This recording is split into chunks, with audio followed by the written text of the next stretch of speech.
Dalam Bapa dan Putra dan Roh Kudus. Amin. Bapa di surga, hati kami hanya mengarah kepadamu. Kami bertanya tentang banyak hal kepadamu. Dan kami mohon jawaban-jawaban yang bisa dalam tanda petik memuaskan dan menenangkan hati kami. Dan Yesus adalah jawabannya. Bantu kami ya Bapa untuk memasuki misteri kehendak-Mu dalam diri kami. Terpujilah nama-Mu kini dan sepanjang segala masa. Amin. Dari bacaan pertama hari ini, kitab Nabi Yesaya, kita diajak untuk memaknai satu sikap batin manusia. Nabi Yesaya memuji bangsa Israel yang selalu bertanya dan mencari jawaban kepada Tuhan.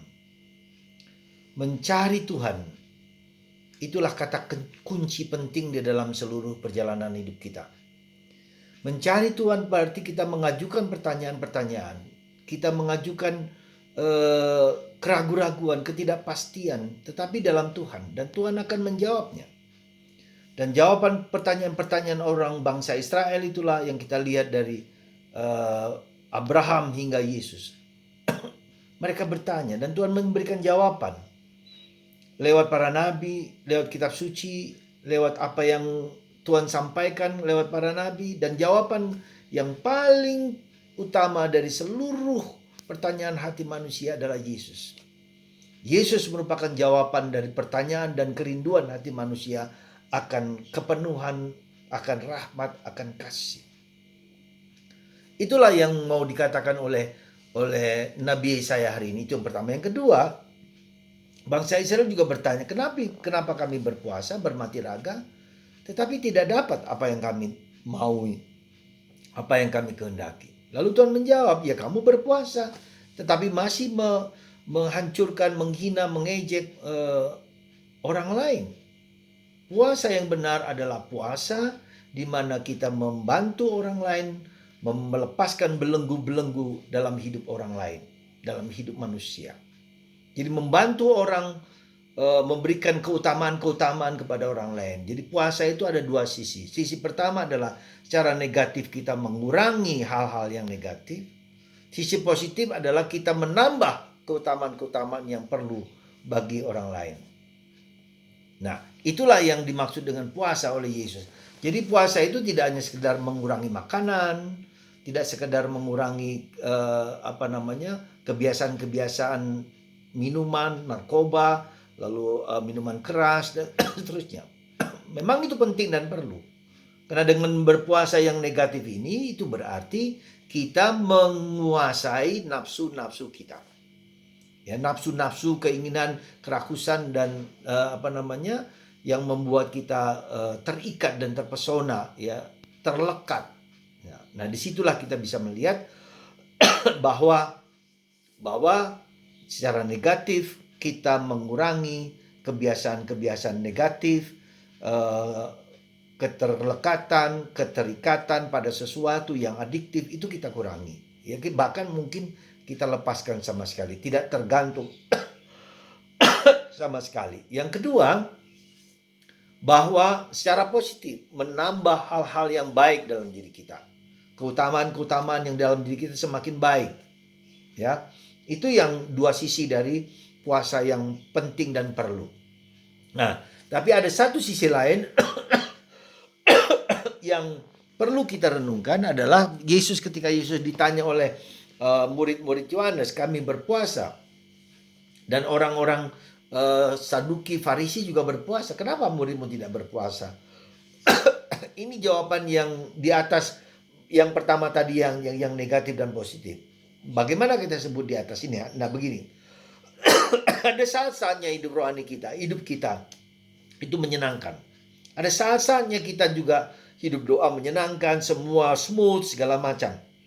Tetapi jangan lupa, ada saat-saatnya kita mengalami dark night.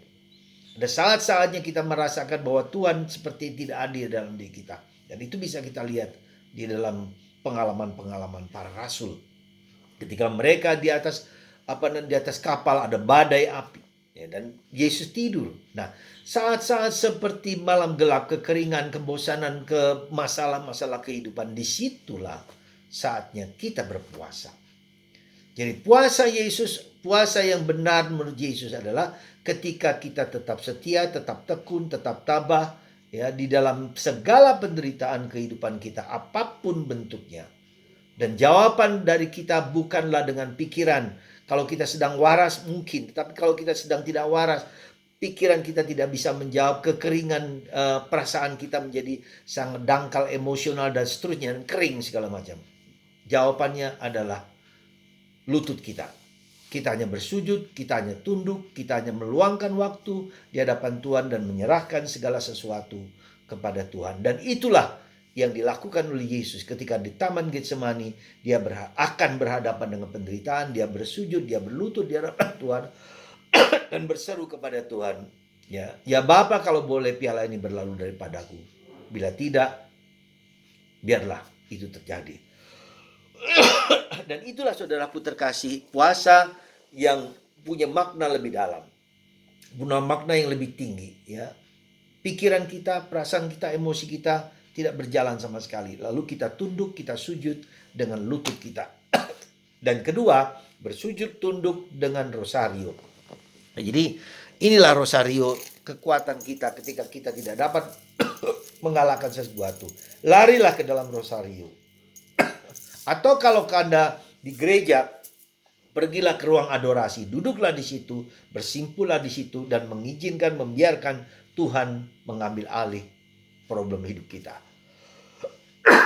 Itulah puasa, di mana kita mengizinkan Tuhan untuk bertindak menyelesaikan hidup kita.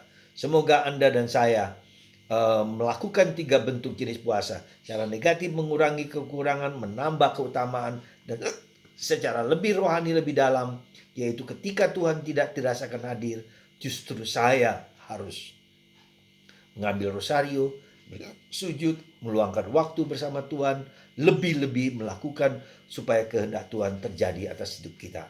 Bukan kehendakku, tetapi kehendak-Mu yang terjadi.